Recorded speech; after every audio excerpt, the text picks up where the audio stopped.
Hai, welcome to my channel. Hari ini aku akan membahas tentang kasus pembunuhan Junko Purota, seorang siswa menengah Jepang yang diculik, diperkosa, disiksa, dan kemudian dibunuh. Kasusnya disebut kasus pembunuhan gadis sekolah menengah yang terbungkus beton karena tubuhnya ditemukan di dalam drum beton.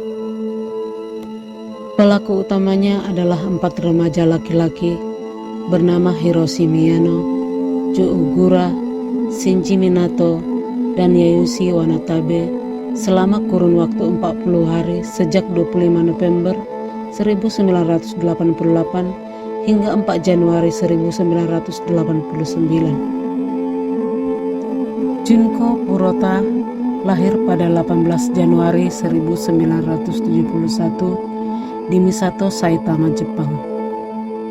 Dia tinggal bersama orang tuanya, kakak laki-lakinya, dan adik laki-lakinya. Saat remaja, dia bersekolah di SMA Yashio Minami dan bekerja pada waktu di pabrik cetakan plastik setelah jam sekolah sejak Oktober 1988. Dia melakukan ini untuk mendapatkan uang untuk perjalanan wisuda yang telah direncanakan. Purota juga sudah menerima pekerjaan di sebuah pengecer elektronik di mana dia berencana untuk bekerja setelah lulus. Kejahatan ini digambarkan sebagai kasus kenakalan remaja terburuk di Jepang pasca perang. Di sekolah menengah, Purota sangat disukai oleh teman-temannya. Dia adalah seorang gadis populer yang dianggap cantik dan dia memiliki impian menjadi seorang penyanyi. Hiroshi Miyano adalah salah satu geng terkenal dan ditakuti di sekolah.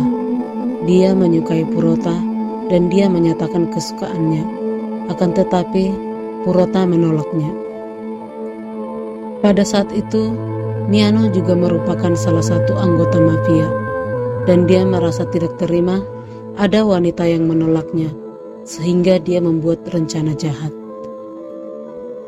Pada tanggal 25 November 1988, Miyano dan Minato berkeliaran di Misato dengan tujuan merampok dan memperkosa wanita lokal. Pada pukul 8.30 malam, mereka melihat Purota mengendarai sepedanya saat pulang setelah menyelesaikan sip pekerjaannya. Di bawah perintah Miyano, Minato menendang Purota dari sepedanya dan melarikan diri dari tempat kejadian. Miyano yang sedang berpura-pura menyaksikan serangan itu secara kebetulan mendekati Purota dan menawarkan untuk mengantarnya pulang dengan selamat.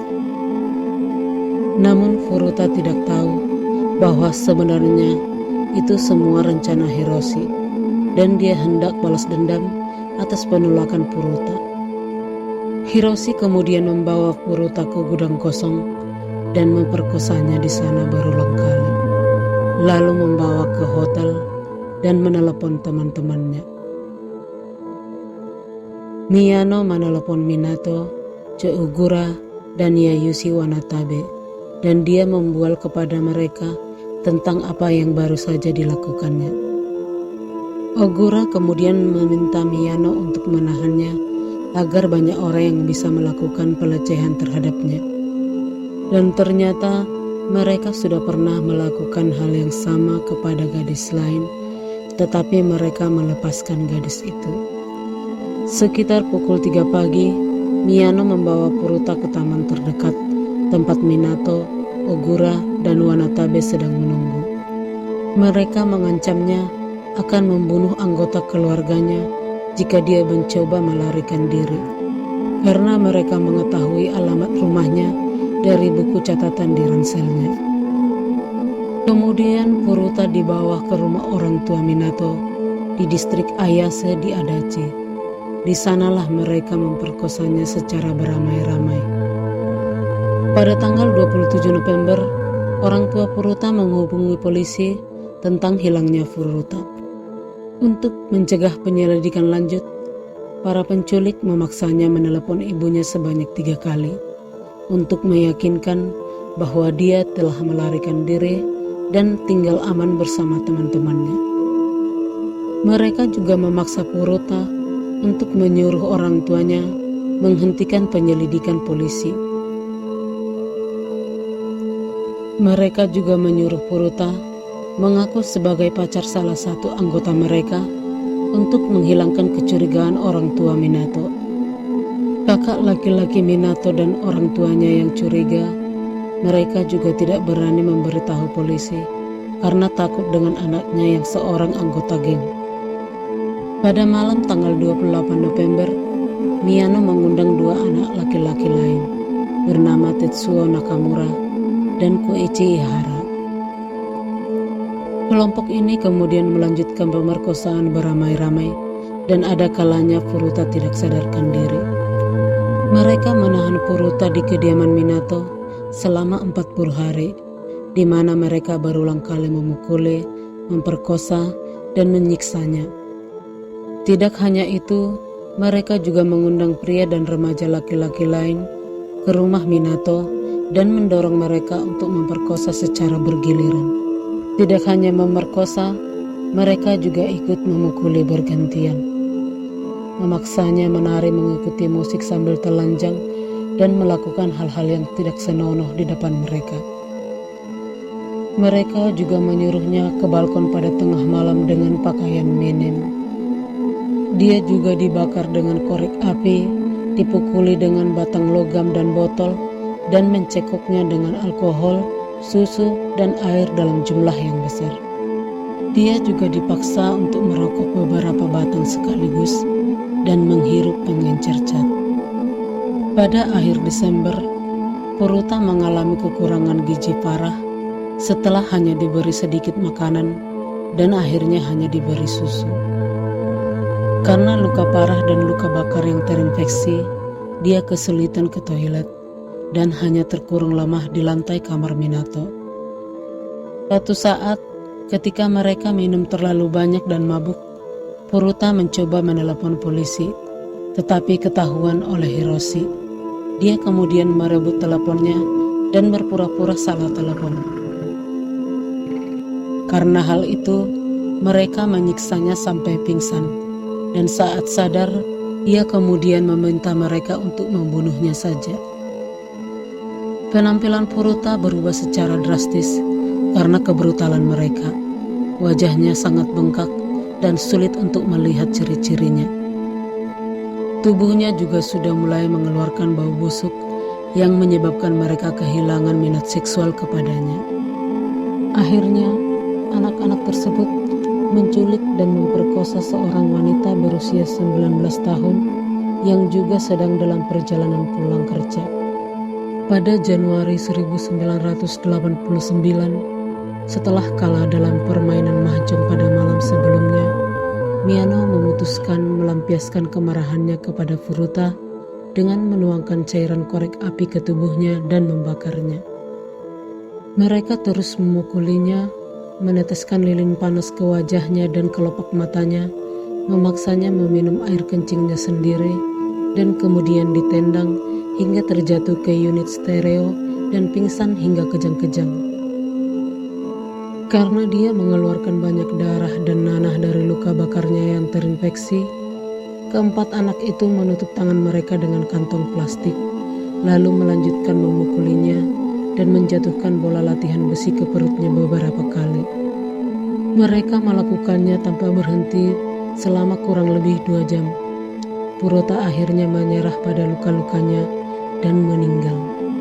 Karena mereka mengira dia hanya pingsan, mereka lalu pergi bermain dan keluar dari rumah. Kurang lebih 24 jam setelah kematiannya, saudara Minato menelepon dan memberitahu mereka bahwa Furuta tampaknya sudah meninggal. Karena takut dihukum atas pembunuhan, kelompok ini membungkus tubuhnya dengan selimut dan memasukkannya ke dalam tas travel. Setelah itu, kemudian mereka memasukkan tubuhnya ke dalam drum dan diisi dengan beton basah. Sekitar jam 8 malam, mereka akhirnya membuang drum tersebut ke truk semen di kota Tokyo. Pada saat penahanannya, Purota mengatakan kepada penculiknya beberapa kali bahwa dia menyesal tidak bisa menonton episode terakhir acara Dragonfly, yaitu acara kesukaan Purota. Miyano menaruh rekaman episode tersebut di trapel bukan karena dia kasihan, tapi karena dia tidak ingin Purota kembali sebagai hantu dan menghantuinya. Pada tanggal 23 Januari 1989, Miyano dan Ogura ditangkap karena pemerkosaan beramai-ramai terhadap gadis berusia 19 tahun yang mereka culik pada bulan Desember. Pada tanggal 29 Maret, dua petugas polisi datang menginterogasi mereka karena pakaian dalam wanita itu ditemukan di toko mereka. Selama interogasi, Miyano mengira bahwa petugas mengetahui kesalahannya dalam kasus pembunuhan Furuta.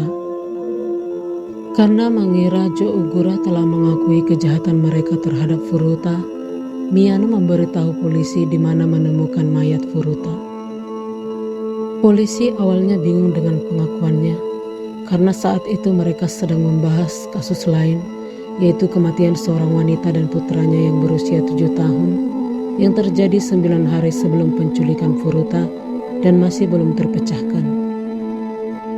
Keesokan harinya, polisi akhirnya menemukan drum berisi tubuh Furuta dan harus diidentifikasi melalui sidik jari karena wajahnya tidak bisa dikenali lagi. Pada tanggal 1 April 1989, Jo Ogura ditangkap karena penyerangan seksual terpisah dan kemudian ditangkap kembali atas pembunuhan Furuta. Polisi kemudian menangkap Watanabe, Minato dan saudara laki-lakinya, dan orang-orang yang berpartisipasi dalam pelecehan dan pemerkosaan dan secara resmi diidentifikasi, termasuk Tetsuo Nakamura dan Koichi Hara. Mereka akhirnya didakwa setelah menemukan DNA mereka di dalam tubuh korban. Orang tua Junko yang akhirnya mengetahui hal itu merasa sangat terpukul, terutama ibu mereka tidak bisa membayangkan bagaimana putri mereka diperlakukan selama 40 hari. Dan dari hasil pemeriksaan diketahui bahwa Junko sudah hamil, namun kandungannya sudah rusak. Identitas mereka disembunyikan oleh pengadilan karena masih di bawah umur. Namun seorang jurnalis mengungkap identitas mereka dan mempublikasikannya dengan alasan betapa beratnya kejahatan yang telah mereka lakukan. Keempat pelaku hanya mengaku bersalah karena melakukan pencederaan tubuh yang mengakibatkan kematian dan bukan pembunuhan. Pada Juli 1990, Hiroshi Miyano dijatuhi hukuman 17 tahun. Setelah dia mengajukan banding, hukumannya bertambah 3 tahun menjadi 20 tahun. Setelah dia menjalani hukumannya dan keluar dari penjara, dia kembali bergabung dengan gengnya dan melakukan kejahatan lain, namun dia tidak ditangkap.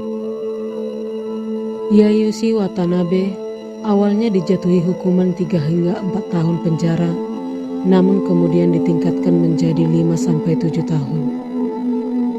Jo Ogura mendapatkan vonis penjara 8 tahun dan dia dibebaskan pada Agustus 1999. Setelah keluar dari penjara, dia diadopsi oleh seorang pendukungnya dan mengambil nama keluarganya menjadi Kamisaku.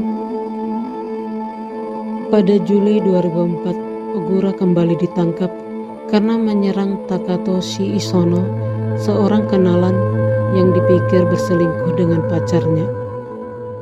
Saat Jo Ogura mengantar Isono dari Adachi ke Misato, dia memukulinya di sana selama kurang lebih 4 jam. Dia berulang kali mengancam Isono dan mengatakan akan membunuhnya.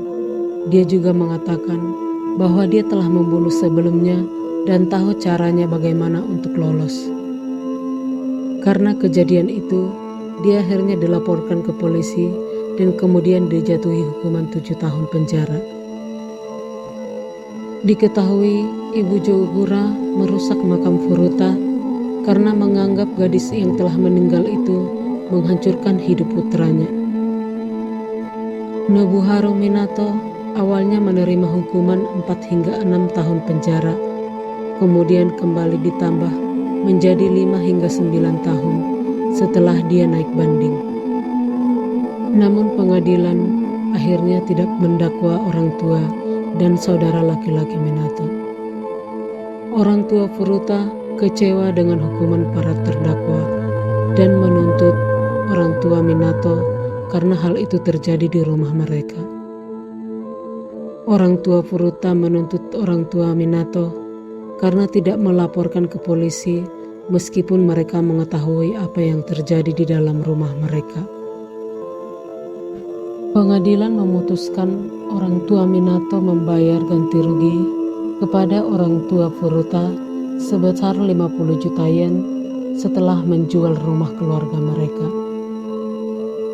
Setelah keluar dari penjara, Minato tinggal bersama ibunya, namun ditangkap kembali pada tahun 2018 karena percobaan pembunuhan setelah memukuli seorang pria berusia 32 tahun dengan batang logam dan memotong lehernya dengan pisau.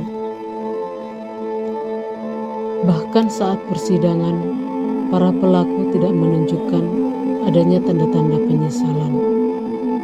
Calon majikan Furuta memberikan kepada orang tuanya seragam yang akan dikenakannya pada posisi yang diterimanya.